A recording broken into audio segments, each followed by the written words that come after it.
You know how you take a pill for a headache and you just trust that it's going to work? We all do it. But have you ever stopped to wonder what's actually happening in your body after you swallow it? Well, today, we're going to follow that pill on its incredible journey and find out how medicines really do their job. So, let's tackle that classic question right away. How does that painkiller know to go to your head and not your foot? Does it have some kind of tiny GPS? Well, the short answer is no. But the real answer is honestly way cooler than that.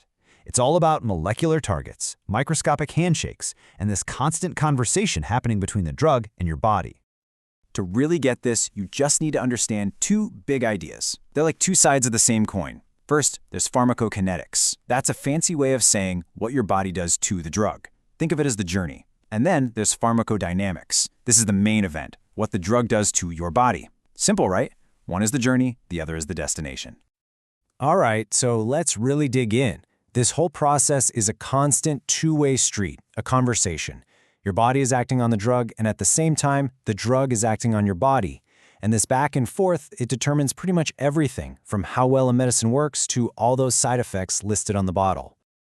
Okay, first things first, the drug has to get into your system somehow. And how it gets in, the route it takes, is a huge deal. It can totally change the outcome. It really is all about choosing the right doorway into the body. And this table really shows you it's all about trade-offs. Look at an IV injection. That's the VIP lane, straight into the bloodstream. You get immediate effects, which is why it's perfect for emergencies. But, just taking a pill is so much easier and usually safer for everyday stuff, even if it's a bit slower and less predictable to get going. Every route has its reason. So once the drug is inside, now what? Does it just wander around aimlessly, hoping to bump into the right spot? No way. It has a very specific mission: to find its molecular target. And this is where the real magic happens, down at the cellular level, with something we can call a molecular handshake. And this image right here, this is maybe the single most important concept to get. I want you to picture this. Our cells are just covered in these tiny, specialized proteins called receptors. Think of them as molecular locks. And the drug? Well, the drug has been designed to be the perfect key for a specific lock.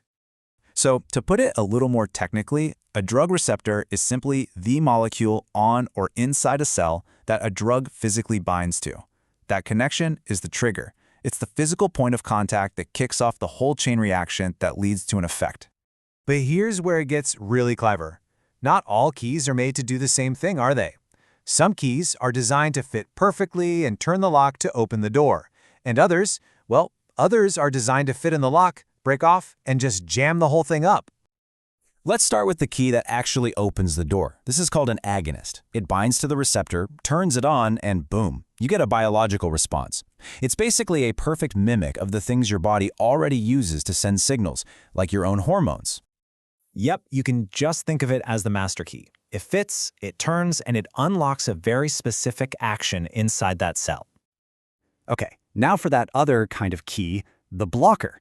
This is called an antagonist. It fits into the lock just fine, but then it just sits there. It does nothing. Its entire job is to be a roadblock, to physically stop your body's own natural keys from getting in and doing their job. So yeah, it's the blocker key. It fits, but it doesn't turn. It just jams the lock, making it impossible for the master key, the agonist, to get in and cause a response. No turning, no unlocking. And get this, there's more than one way to jam a lock. First, you have competitive antagonists. Think of this like a game of musical chairs. The drug and your body's own molecules are fighting for the same spot. If you add enough of your body's natural molecules, you can eventually win and overcome the block. But then you have non-competitive antagonists. This is like someone putting super glue in the lock. It binds on so tight that it doesn't matter how many keys you have, that lock is just out of commission. Now this whole lock and key thing, it's not a static system. Your body is incredibly smart and dynamic. And when you expose it to a drug over and over again, it starts to notice. It starts to adapt. It literally starts to change the rules of the game. One way it adapts is something called tachyphylaxis. And this happens fast. We're talking about a very rapid loss of response to a drug. For instance, with some heart medications, doctors actually have to give patients a drug holiday, a break from the medicine each day. Because if they don't, the body adapts so quickly that the drug just plain stops working. It's wild. Now, tolerance is a little different. This is the slow burn version. It's a much more gradual process that happens over days, weeks, or even months. It's that classic situation where you realize you need a higher and higher dose of a drug just to get the same effect you got at the very beginning. Your body has just gotten used to it. And as tolerance builds, it can lead to dependence. Now, I need you to listen very closely here because this is so important. Dependence is a physical state. Your body has recalibrated its own sense of normal to include the drug. So if you stop taking it, the whole system gets thrown off balance, and that's what causes withdrawal. But this physical state, dependence, is not the same thing as addiction. They are two totally different concepts. Addiction is something else entirely. It's a behavioral pattern. It's defined by that compulsive, overwhelming drive to find and use a drug, even when it's causing real harm in your life. So, while dependence is about a physical adaptation in the body, addiction is a very complex behavioral disorder. You can see the potential pathway here. Tolerance can develop, which can lead to physical dependence. And for some people, that whole experience can contribute to the behavioral patterns of addiction. They can be linked, but they are not the same thing. Understanding that distinction is absolutely key. And all of this brings us back to this amazing quote from Paracelsus, who was basically the father of toxicology. All things are poison, and nothing is without poison. Solely the dose determines that a thing is not a poison. I mean, just think about that. Anything can be toxic. The only thing that separates a medicine from a poison is the dose. It's a powerful reminder of the fine line all medicines have to walk. And that ancient wisdom brings us right to the cutting edge of medicine today.